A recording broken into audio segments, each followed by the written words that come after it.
Teased back in December, the ZenFone Max Plus is nearly here. We've got our hands on it, and now let's take a quick look at the successor of the ZenFone Max name.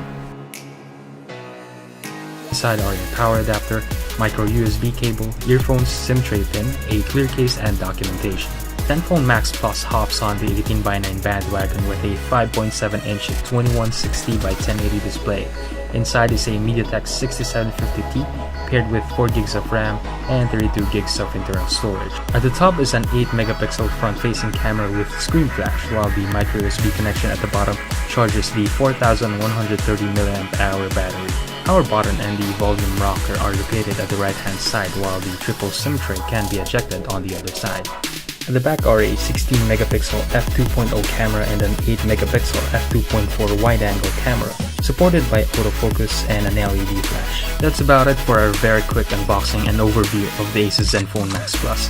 Stay tuned on our channel for our full review in the future, and visit our website for more tech-related news, and see you all in the next one.